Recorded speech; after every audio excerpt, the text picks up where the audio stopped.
아브라함의 아내 사레라고 표현한 이유는 약속의 아들이 아브라함의 몸에서 낳은 자여야 한다고 말씀하는 것처럼 약속의 아들이 아브라함의 아내 사레의 몸을 통하여 낳아야 함을 동일하게 드러내고 있는 표현입니다. 그러나 아브라함의 아내 사라가 볼 때 현실은 성취된 하나님의 약속이 보이지 않습니다. 사라의 입장에서는 하나님의 약속, 즉 아들을 얻기 위해서는 새로운 대안이 필요하다는 생각을 갖게 되었습니다. 이유가 두 가지 있습니다. 16장 1절에 말씀하고 있듯이 사라 자신이 아이를 낳을 수 없다고 말씀이 되고 있고, 또 이미 창세기 11장 30절에 보면 사라가 갈대아 우르에 있을 때부터 임신하지 못함으로 자식이 없더라라고 하는 말씀이 주어져 있습니다. 두 번째는 지금 현재 아이를 낳을 수 있는 나이가 지나고 있다라고 하는 것입니다. 인간적인 근거나 가능성으로 보자면 전혀 할 수 없는 가운데 사라 자신이 서 있습니다. 그래서 사라가 생각한 대안은 자기 여종 하갈을 통하여서 아브라함에게 아들을 두겠다라고 하는 생각을 갖게 되었습니다. 비록 사라의 의도가 어떻게 해서든지 아브라함에게 약속의 아들을 얻게 하려는 순수한 의도에서 시작했다 할지라도 그 의도에 하나님의 일하심, 또 하나님의 섭리에 대한 기대가 배제되어 있다면 그것은 불순종이라고 보아야 합니다. 보통 사람들은 자기가 계획하고 어떤 일을 이끌어 나아가는 데 있어서 그 현장이나 현실 그리고 미래가 불투명해 보이고 불확실해 보이게 되면 마땅히 불안한 마음을 갖게 됩니다. 그리고 거기에서 차선책, 즉 다른 대안을 만들어내게 되죠. 그러한 조건 속에서 새로운 대안을 갖는 것을 사람들은 융통성이 있다, 지혜롭다, 또는 적절한 조치를 했다라고 말할지 모르겠지만, 그러나 하나님의 약속 안에서는 하나님의 약속을 대체할 일이 없고, 또 하나님이 하시는 일 안에서는 하나님을 대체할 것이 없다라고 하는 내용을 우리가 믿음으로 가져야 합니다. 사라는 아이를 낳을 수 없는 자리에 있었기 때문에 하나님의 약속이 불가능하다고 보았습니다. 그러나 아무리 자기의 생각에 하나님의 약속의 성취가 불가능해 보인다 할지라도 그 일에 대한 결과는 하나님께 맡겨야 되는 것이 사라가 가지고 있는 자리이고 몫입니다. 하나님의 약속에 대하여 주신 말씀을 붙잡지 못하고 자기가 지니고 있는 고유의 한계를 넘어서서 생각을 하게 된다면 그러면 하나님과 부딪힐 수밖에 없게 됩니다. 하와를 한번 생각해 보시기 바랍니다. 하나님은 선악과에 대하여서 먹는 날에는 반드시 죽으리라는 말씀을 주셨습니다. 그러나 뱀이 하와에게 와서 이 선악과에 대하여 물어볼 때에 하와가 한 이야기는 하나님의 말씀에 너희는 먹지도 말고 만지지도 말라, 너희가 죽을까 하노라 라고 하셨다는 이야기를 하고 있습니다. 하나님은 만지지도 말라는 말씀은 하시지도 않았습니다. 그리고 선악과를 먹으면 죽을지 모른다 이런 말씀도 하시지 않았습니다. 하나님이 하신 말씀은 먹는 날에는 반드시 죽을 것이다 라고 하는 말씀이었습니다.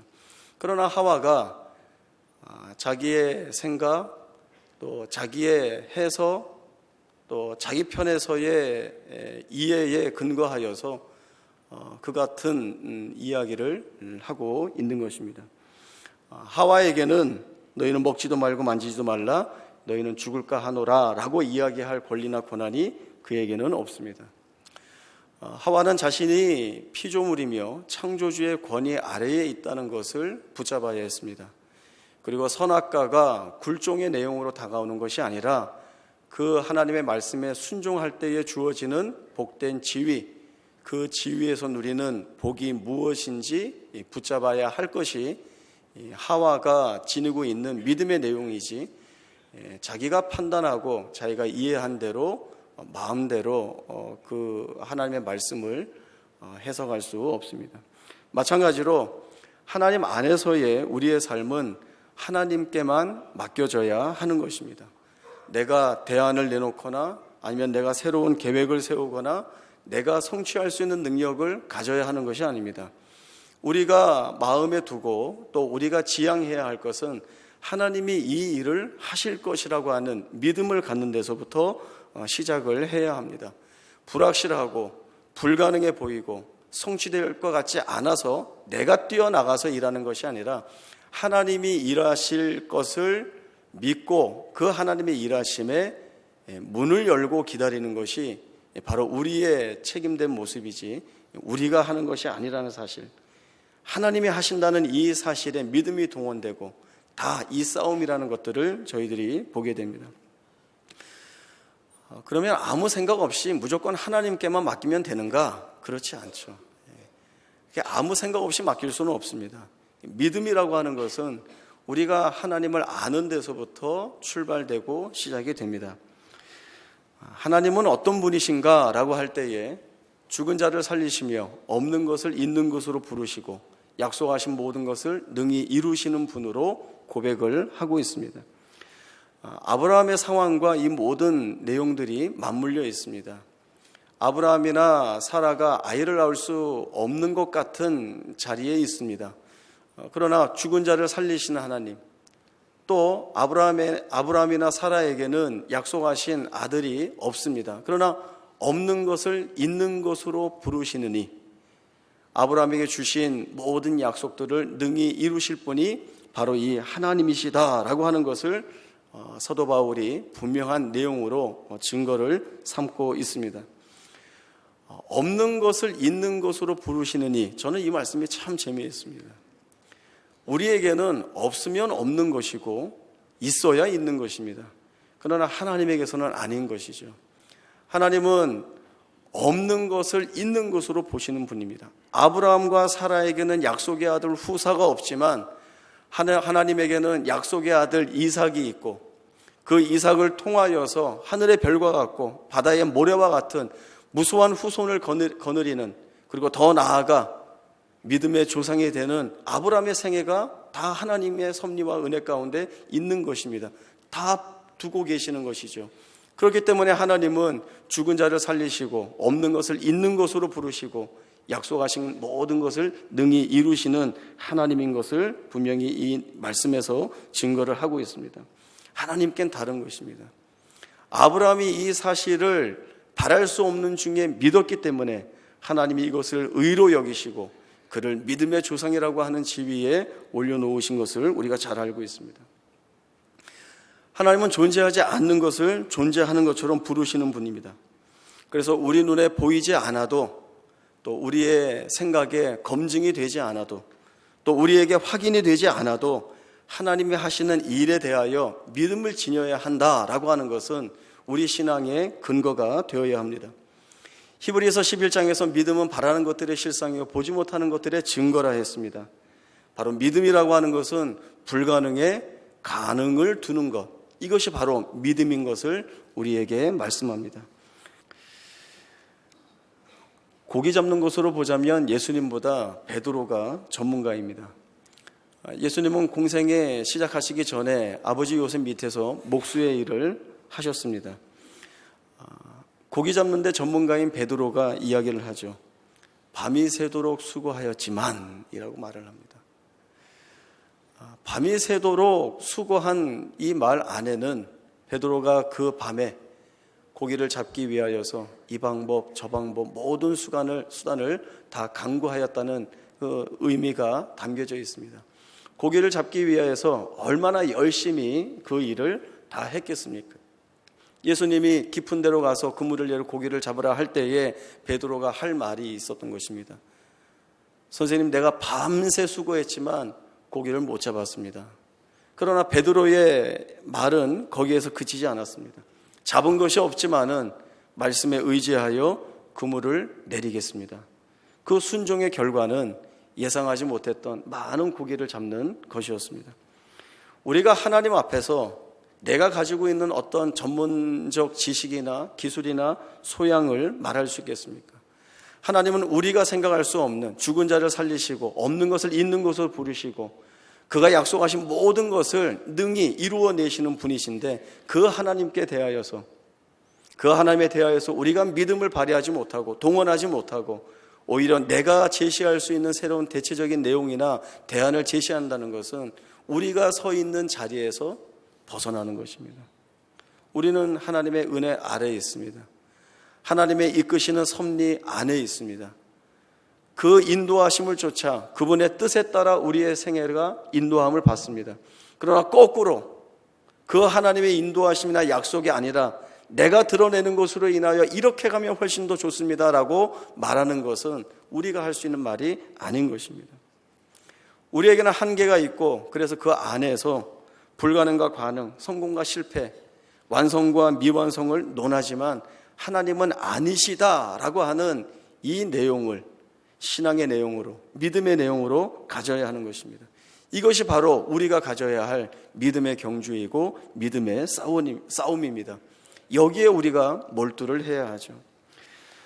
앞장인 사도행전 20장을 보시면 사도 바울이 밀레도에서 에베소 교회 장로들을 만나는 말씀이 나옵니다.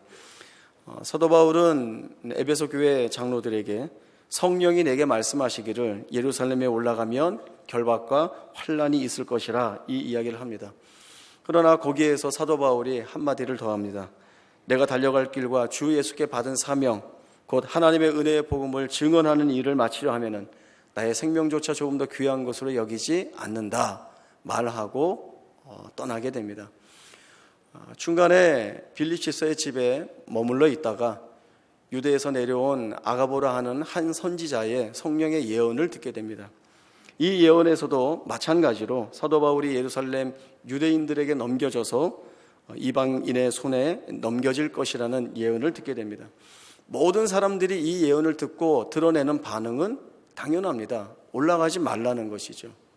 결박과 위협과 생명의 위급함이 있는 그 자리에 왜 올라가느냐라고 말리고 있습니다. 그러나 저희가 먼저 생각해 볼 것이 있습니다. 사도 바울이 다메섹 도상에서 예수 그리스도를 만난 후에 그의 생애가 어떤 생애고 어떤 생애로 부름 받았는가라고 하는 내용입니다. 사도행전 9장 15절에 보면 하나님께서 아나니아에게 사도 바울이 앞으로 어떤 책임과 복음적 사명을 지니고 있는가, 그의 생애가 어떻게 인도함을 받는가 하는 내용을 분명하게 말씀을 했습니다. 사도행전 9장 15절에 이 사람은 내 이름을 이방인과 임금들과 이스라엘 자손들에게 전하기 위하여 택한 나의 그릇이라.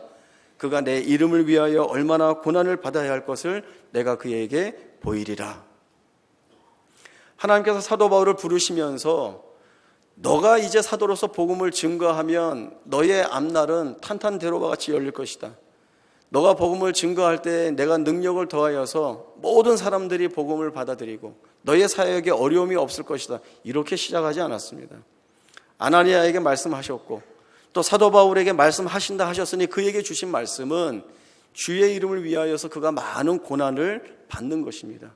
하나님이 걸어가도록 정하신 길이 고난과 환난과 핍박과 복음을 위하여 생명의 위협을 받는 자리입니다. 이 길을 사도 바울이 걸어가게 되죠. 하나님이 강제로 보내서 가는 것도 아니고 하나님이 달콤한 거짓말로 속여서 가게 하는 길도 아닙니다. 사도 바울이 그 길이 영광의 길인 것을 알기에 하나님이 자신을 보내서 세우시고 증거하게 하는 그 복음이 지니고 있는 그 복된 내용이 무엇인지 알기에 이 길을 감사함으로 그리고 충성과 헌신으로 나아가게 됩니다. 무엇이 동원되었을까요? 믿음이 동원되었습니다. 예수 그리스도가 유일한 구주이시고 온 세상의 모든 영혼들이 복음의 내용을 들어야 구원받는다는, 그리고 그 백성을 하나님이 지금도 부르고 계시다는 그 믿음 때문에 이 고난의 자리, 이 핍박의 자리, 환난의 자리, 생명의 위협의 자리를 기쁨으로 즐거움으로 감사함으로 나아가고 있는 것입니다. 우리가 여기를 놓치면 안 되는 것이죠. 우리의 눈에 하나님이 주신 약속이 보이지 않습니까? 그래서 하나님의 약속이 없는 것입니까? 하나님의 약속이 우리 가운데에서 성취되어 가는 기미가 보이지 않는다 하여서 약속이 취소된 것입니까? 없어진 것입니까? 그리고 나는 그것을 없는 것으로 여기고 따로 살아야 합니까? 그렇지 않습니다. 성경이 우리에게 주시는 말씀은 비록 우리의 눈에 보이지 않는다 하여도 로마서 4장에서 고백되어졌듯이 죽은 자를 살리시고 없는 것을 있는 것으로 부르시고 약속하신 모든 것들을 취소하거나 변개하거나 바꾸시지 않는 능히 이루시는 하나님의 일하심이 있다라고 하는 이 믿음을 특별한 내용으로 우리가 믿고 붙잡고 나아가는 것이 바로 오늘 우리의 생에 우리가 서 있는 이 자리에서 드러내야 할 신앙의 모습이 되는 것입니다. 하나님의 약속이기 때문에 소망을 가지고 하나님의 때가 찬 경륜을 바라보면서 기다리는 자, 견디는 자가 되는 것이 바로 오늘 우리가 해야 할 모습입니다. 다니엘서 3장에 보면 바벨론 왕 느부갓네살이 두라 평지에 커다란 금 신상을 세워놓고 정해진 시간에 이 신상에 절해야 하고 절하지 않는 자는 풀무불을 통하여 죽음을 당하게 될 것이라는 그러한 내용을 선언하는 말씀이 나옵니다. 모두가 두려워서 이 금 신상에 절을 합니다. 그러나 다니엘의 세 친구 사드락 메삭 아벳느고는 절을 하지 않습니다. 다니엘의 세 친구는 포로로 잡혀와 있지만 그러나 바벨론의 정책에 의하여서 유능하기에 뽑혀서 관리가 되어 있습니다. 어떻게 보면 다른 일반 포로보다는 좀 더 좋은 위치에 이들의 삶을 세워놓고 있습니다. 다니엘의 세 친구 사드락 메삭 아벳느고가 현실적인 문제에만 묶여 있다고 한다면 그들은 금신상에 절했을 것입니다. 그러나 이보다 더 귀하고 더 소중한 것이 그들의 마음 가운데 있었습니다. 그것은 하나님이시죠. 하나님이 자신들의 생에 포로로 잡혀와 있고 절해야 한다는 그 위협 앞에 있는 그 자리에서 내가 무엇을 가장 중요한 내용으로 내가 붙잡고 놓치지 말아야 할 내용으로 삼고 있는가? 그것은 하나님이었습니다. 이들이 느부갓네살에게 이야기한 그 말은 신앙의 백미입니다. 우리가 왕에게 할 말이 없습니다. 살아계신 하나님이 우리를 구해주시면 풀무불 속에서도 왕의 속에서도 우리를 구하실 것입니다. 그러나 그렇지 않으실지라도 우리는 이 하나님만을 예배합니다. 그 고백을 이 세 친구가 그 시대 최강국의 왕인 느부갓네살 앞에서 하게 됩니다. 하나님이 우리에게 하신 약속을 이루어 주시지 않는다면 저도 하나님 버리겠습니다. 하나님이 우리를 구해 주시지 않으면 저도 하나님 외면하겠습니다. 이것은 순전히 이해관계에 묶여 있을 때만 하는 이야기이죠. 하나님이 우리를 구해 주시지 않아도 비록 지금 우리의 눈에 하나님이 주신 약속이 성취되어 가는 것 같지 않아 보여도 하나님을 내가 버릴 수 없습니다. 내가 하나님을 놓칠 수 없습니다. 내가 붙잡고 있는 이 하나님을 하나님으로 고백하고 다른 것으로 대체하거나 대안을 삼을 것이 내게 없습니다 라고 하는 것이 신앙의 고백이죠. 그것이 신앙과 믿음으로 하나님과 묶여있는 자의 심령에서 나올 수 있는 참다운 고백입니다. 결국 성도는 하나님으로 인하여서 지금 내 삶의 자리를 내가 어떻게 평가하고 어떻게 바라보아야 하는가에 대한 싸움을 늘 우리의 마음속에서 하게 됩니다. 어려운 일을 겪죠. 내가 감당할 수 없는 버거운 시험이나 짐들이 너무나 많이 찾아옵니다. 여러 모양으로, 여러 모습으로. 그러나 그 힘들고 어려울 때에 분명히 세상 사람들은 나를 여기서 해방시킬 그 무엇이 어떤 내용인가, 어디에 있는가, 내가 무엇을 해야 되는가, 여기에 골몰할 것입니다. 그러니까 우리는 어디에 붙잡혀 있습니까? 하나님께 붙잡혀 있죠. 하나님의 섭리에 붙잡혀 있죠. 하나님께서 우리의 생애를 이끄신다는 그 약속에 붙잡혀 있습니다. 그렇다면 사라가 자기가 불가능하기 때문에 다른 대안거리를 찾아서 하나님의 약속을 이루어내겠다라고 하는 사실은 믿음적이지 못한 그러한 삶의 내용이나 조건을 가질 것이 아니라 내가 알지 못해도, 내 눈에 보이지 않아도, 내가 확신하지 못해도 내가 약속 그 안에 내 생애가 담겨져 있고 하나님의 약속을 이루어내시는 과정, 아무것도 보이지 않는데, 이루어지는 것이 없는데 여기가 과정이라는 생각을 가지고 하나님 편에 서 있는 것이 믿음으로 불러들이시는 하나님의 우리에 대한 부르심이라는 사실을 놓치지 않아야 합니다.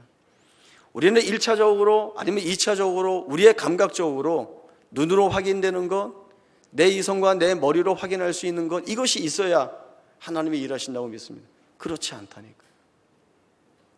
아무것도 못 잡았습니다. 그러나 말씀에 의지하여 여기에서는 내가 버리고 깎아낼 것들이 많이 있죠. 이미 밤새도록 수고했지만 아무것도 잡지 못해서 그물을 정리하고 있는데, 그리고 그 시간에 고기를 잡는다는 것은 지금까지 고기를 잡아온 방식이나 내용에 맞지 않는 것인데, 그러나 주께서 말씀하시기에 내가 가서 내리겠습니다. 베드로의 그 고백, 다니엘의 세 친구의 고백, 하나님이 우리를 구해주시지 않아서 우리의 하나님이 아니시라는 고백을 내가 못하겠습니다. 구해주시지 않아도 하나님은 하나님이십니다. 나 그 하나님 놓지 않습니다. 이것이 오늘 우리의 고백이 되어야 하는 것입니다. 하나님이 우리를 어디에서 만나고 계시는지 한번 보시기 바랍니다. 내가 고난 가운데 있어서 하나님을 찾으면 하나님이 이 고난의 자리에 오시죠. 하나님의 고난의 자리에서 우리를 만나고 계시면 고난은 우리가 보는 피상적인 고난으로 끝나지 않습니다. 우리가 절박함과 어려움 가운데에서 하나님에 대한 믿음을 가지고 하나님을 찾으면 하나님이 그 절박한 현장, 그 현실의 자리, 그 조건 속으로 들어오시죠. 거기에서 우리를 만나주시면 우리의 그 절박한 환경은 절박한 것으로 끝나지 않습니다.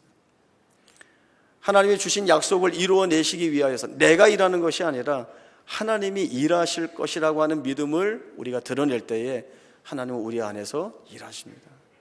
그 하나님의 일하심이 약속하신 것을 풀어내시는 것으로, 또 때로는 우리가 볼 때 하나님이 풀어주시고 우리를 끌어가시는데 거기가 고난의 자리이기도 하고 거기가 말할 수 없는 탄식의 자리이기도 하다면 우리는 거기 있어야 합니다.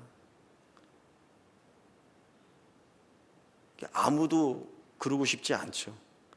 고난의 자리가 왜 하나님이 우리를 두시는 자리여야 하는가? 왜 절박한 자리가 우리가 서야 하는 하나님의 자리인가? 하나님이 거기 안에서 무엇이든지 만들어내시고 무엇이든지 이루어내시는 하나님인 것을 우리가 믿는 싸움에서 믿어 이기면 거기가 달라지는 거죠.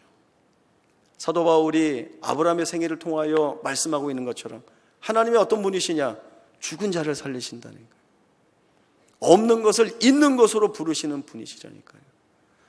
약속하신 모든 것을 능히 이루어내시는 하나님이시다라고 하는 이 고백을 우리로 하여금 하게 하는 자리까지 하나님이 우리를 이끌어 가십니다. 그러면 어디에 세워놓으시든지 간에 우리는 아멘이죠. 여기에 하나님이 계시다면 아멘입니다. 여기에서 하나님이 우리를 끌고 가시겠다고 한다면, 아니면 여기를 버티고 있으라고 한다면 예, 그러겠습니다 라고 하는 것이 우리의 신앙의 고백으로 나와야 되는 것입니다. 여러분 어느 자리에 있습니까? 거기에서 믿음을 동원하여 하나님을 부르십시오. 하나님은 한 번도 거절하지 않으시고 여러분의 그 부름에 찾아오실 것입니다. 그리고 여러분이 서 있는 그 자리에서 일하고 역사하실 것입니다. 이 같은 믿음의 고백이 우리 가운데 있어서, 그래서 하나님이 풀어내시고 이루어내시고 만들어내시는 것이 무엇인지를 친히 목도하고 경험하는 여러분의 복된 생애가 되기를 바랍니다. 기도하겠습니다.